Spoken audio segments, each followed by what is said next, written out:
teachers of Reddit, what is the most depressing thing your kids have said? I had a student that frequently lingered in my classroom after school. She often looked ill and was always very weird. One day she opened up to me and said that her mother and her live-in boyfriend shot up heroin every night. I told my principal after she spoke to me, and she informed that CPS was already involved. A few days later the same girl told me that her mom and boyfriend would shoot her up with heroin and tell her that she couldn't tell anyone they were still doing it because she would get in trouble for doing it too. She asked me to keep it a secret, which I obviously couldn't because she was worried she'd get arrested for drug use. She no longer lives at home, thankfully. One of my students, who was always in a good mood, came into the class looking very down. She was not acting her usual self. I had to get onto her several times for being on her phone. Again, very unlike her. She asked if she could speak to me in the hallway. "Kid, I'm sorry for being in such a bad mood today. Can I tell you why?" Me, of course. Kid proceeds to take her cardigan off. She had a tank top on underneath and showed me welts that she had gotten the night before from her mother beating her with an electric cord. She says, "My mother beat me for no reason last night and I don't know what to do." Sadly, it was not the first time I had to report. I teach pretty much exclusively college freshmen, and by that point they all have that fatalistic sense of humor anyway, but it gets real sad when they get to the end of their rope. Nothing specific that I can remember, but a lot of "why did I think I could make it in college? I'm too stupid for this. I should drop out." And they actually mean it. Stuff like that. Monday, however, a student asked to talk to me before class and said, "I know this paper is important and all, and I don't want you to hate me, but I couldn't get my paper done. And I'm used to this sort of thing. I mean, it's just natural." But then he take a deep breath and blurts out, "My dad called me last night and told me he was leaving my mom and moving away, so he's leaving me too, and I just couldn't deal with it. I'm really sorry if you're mad at me. It just hits me hard when they have to deal with more than they should, and on top of that they think I've formed a personal opinion of them and that I'm going to think badly of them based on something like this." I ran holiday science workshops filled with brainy kids, as you'd expect. There was an 11-year-old girl who was brilliant at everything. The content was clearly beneath her. Very quiet, respectful, well liked by the other kids. Her parents were moving soon because she received scholarships to a prestigious school. Whenever her dad came to pick her up, he was obviously proud, telling me about all her achievements, how she was in advanced classes, just won all these sports awards too, etc. Showed videos and photos of her winning all these soccer games. They enrolled her younger brother in similar sessions. He gave it a go in the first few but really struggled, always the last to finish, and felt his work didn't look as good as the others. Looked embarrassed to ask for help. He screamed at his sister when she tried to fix his circuit. Eventually he just began acting out, putting off the work, challenging me to get a laugh out of the other kids, messing around. After a disastrous month he stopped trying altogether. He just came in one afternoon and sat there, not doing anything.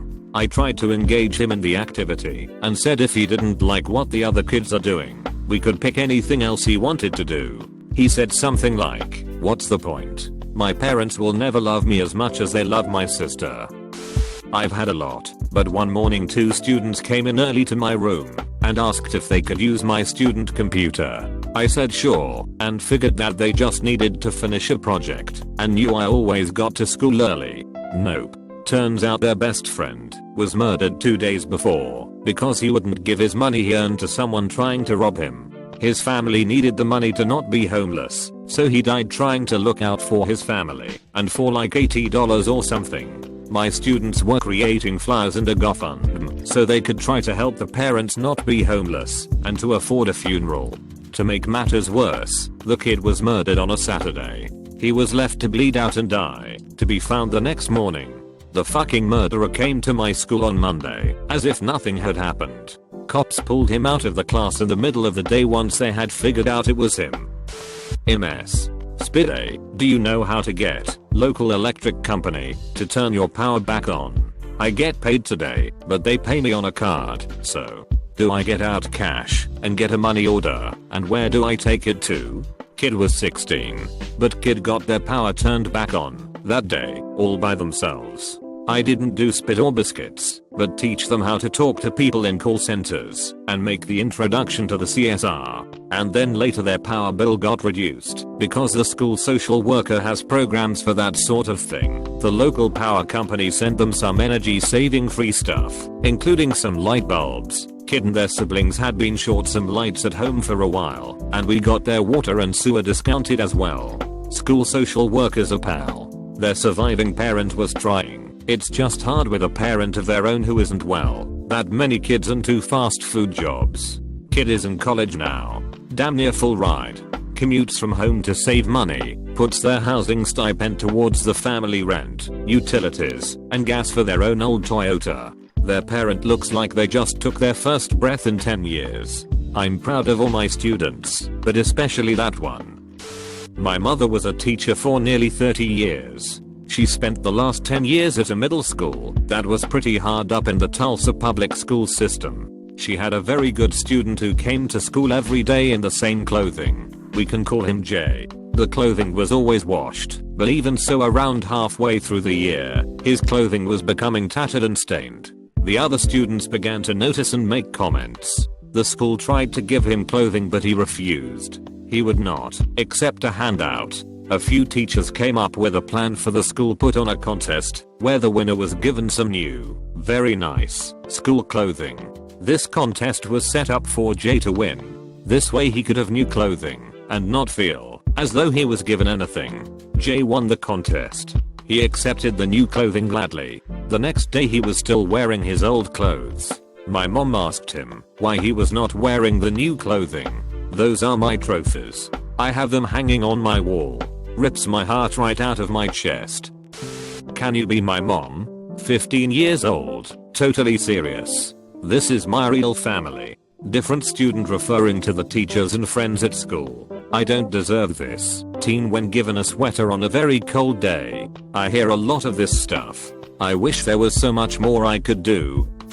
A couple in the running. My boyfriend was shot in front of me and died in my arms. The ambulance we called never arrived. Mom went to go stay with my older sister, 3 states away, for a while. She told me I'm in charge of his twin 15-year-old brother, and we need to make sure we stay at specific shelter. She never came back. A visibly sick student in class mom said she's working, and I tried to call my dad. He hung up on me. He doesn't care about me anyways. On the first day of school, and the first day of my career, how was your morning? Dude took 2 to the chest on his front porch on my way to school. Don't worry though, I didn't see his face. What are we doing today? A 6-year-old preschool kid took my hand and wanted to show me something he had drawn. The drawing was in dark colors and sort of angry looking. He explained that he had drawn his heart, which was broken and hurting very bad. He said it wasn't any fun when his heart hurt like that. He was often being excluded from the group by his classmates, sometimes even bullied. He didn't have the social skills to communicate well with his friends, which led to him being very misunderstood, even though he always meant well. Had a kid read a story about a dog being cloned, but she latched onto the part where the dog died and started bawling. I took her out for a walk to calm down and asked her if she had any pets. She used to have a dog, but it chewed a shoe, so her parents gave it away. She used to have a cat, but it scratched dad, so they gave it away. They had a lizard, but parents forgot to feed it and it died. On and on and on, this string of horrible pet owner stories. I really regretted opening that can of worms, but it did take her mind off the story and she stopped crying. I've only been teaching for around 9 months, but one sticks out. I do a lot of one-to-one work with a reception age child, 4 to 5, who has quite severe ADD and needs constant supervision. I get to take him outside and do gross motor work with him, and I've really took a shine to him. Broke my heart a couple of weeks ago when he was stopped by the deputy head and told off for running down the corridor. He burst into tears, which is completely unlike him, and said, "I just can't get the naughty out of my brain." High school teacher at a school for at-risk youth, so I get a lot of depressing shit. I really bonded with one student about comic books and even let him borrow my first edition Umbrella Academy comics. He was homeless and living at a friend's house on a yoga mat on the floor for the better part of a year. He asked me to adopt him. Wish I could, buddy. I wish I could. My students are the reason I want to become a foster parent though. It's depressing, but my teacher said it to me. Why don't you have any friends? Do you want me to talk to the other kids? To add you to their group? Proceeds to tell a group of children to add me to their group, and being rather loud. Other kids, HMM. Nothing changed. I never changed until the end of school and rarely had someone to even sit with me in class. This was one of the reasons why I had such low attendance in school. Already made a comment, but I've been thinking about his thread because this is my life every day. Other moments in my career that have touched me. Student of mine drops out to get a job. Happens quite a bit because of the economy where we live. Student in question is couch hopping and trying to support himself and can no longer afford to not work, so I don't see him for 6 months. On his 19th birthday, he had the day off, and you know what he did? He came to school to visit me because he knew I would be happy to see him and he would get at least one happy birthday from someone who cares about him. Anytime a student says anything, like you're the only one who cares about me, you're the reason I come to school, you're the reason I graduated, etc. Kills me every time. Anyone can graduate high school, but they lack the confidence in themselves to see it. I try so hard every day to let them know they can do it, but they go home and get the opposite from their parents. Some days I might be the only positive interaction a student has. I always say good morning when they come in and goodbye when they leave, so they know they are being noticed. I try to always use their names when greeting them, so they know it's specifically for them. I try to remember important dates for them, birthdays / court dates / if they are going to their driving test that day, and congratulate them personally, or ask how it went. I want them to know they are seen and someone cares. I had a student write his will in his notebook. I was walking around at the start of class, checking to make sure students were starting their bell work, responding to a prompt, and I didn't believe what I saw at first. I immediately talked to him outside and sent him to the counselor, but it was one of the most depressing yet jarring things I've seen. He was 12 years old when this happened. Thankfully he is still alive and well. Not a teacher, but one of my close friends. I've known her since the start of high school. She never realized her home life was as bad as it was. She spoke about her mum neglecting her, while the 14 foster cats they could barely afford to feed were spoiled rotten, and how eating the same thing every night, her only meal for the day, started to make her nauseous. The real kicker is that her mother got cancer, and as soon as she died, she said, "I'm so glad she's dead. I wish she died sooner," or something along those lines. She was 16 when her mother died, and she's 18 now. She's never going to leave those horrible scars, and the things she tells me about are horrifying. She lives with her dad now, and has a proper home, regular good meals, etc. I have no idea how her dad didn't get custody when she was a child. He's an amazing dad to her, and would probably do anything to help her more. I have a student with severe ADD. He's always talking and interrupting in class, but doesn't seem to be able to stop. He'll also get up and bother other students, etc. His parents have refused to try any way to help him. All the other kids hate me, don't they? It breaks my heart that it's true. Oh, this kid is also 8. My student told us that her mom was taken by ambulance to the hospital the night before after she stopped breathing. The other kids pressed her on what happened, and she just shrugged and said her mom would be okay. 2 days later, I got the word that her mom was brain dead. Her daughter had no idea. That Friday afternoon, I let the kids have an extra recess and watched my student play and laugh with all the other kids in the sun, knowing that she might not be happy like that again for a long time. Note to the teachers: when I was about 15 and going through some rough stuff at home, I wrote that I wanted to die in the back of my maths book one lesson.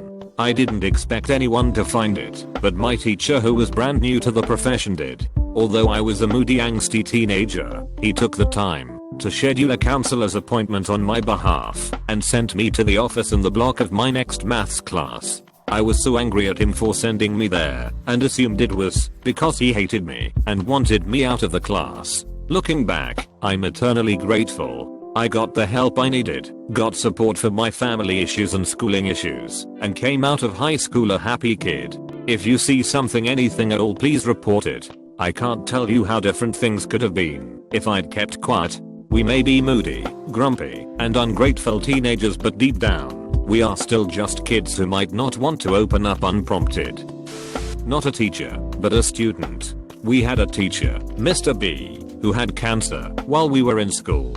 He took a break from teaching, and a few months later a kid in my class, who had a history of just pure violent outbursts, said to a maths teacher, Mrs. S, that she wished Mrs. S had cancer, not Mr. B. Mrs. S broke down into tears, obviously. Have to admit I had no idea what to say, and the kid got the royal shit beat out of him by other students for it. I can think of so many. However, the worst was a student who didn't plan to be around for the holidays. He had decided to end his life when school broke up, which at the time was the end of the week. He started making goodbye type comments, and when I realized what may be happening, I spoke with him. Not a new experience for me. He told me what he had planned, and that I didn't need to worry, no one would miss him. I already knew a lot about his life, and this was the point in my life that I knew I was sitting with the loneliest person on the planet. Long story short, he is still well and good to this day, and still in contact with me after a number of years. I taught students with intellectual disabilities. Some people use the term mentally challenged. I can't remember what we were doing, but I had a student who had a hard time stringing complete sentences together look at me and say, I don't want to be retarded. I want a smart brain like you. It was heartbreaking. Most of them knew they had disabilities and understand just enough to feel inferior. I was speechless, but if it happened again, I'd remind this child of his remarkable gift of humor and bringing joy to others.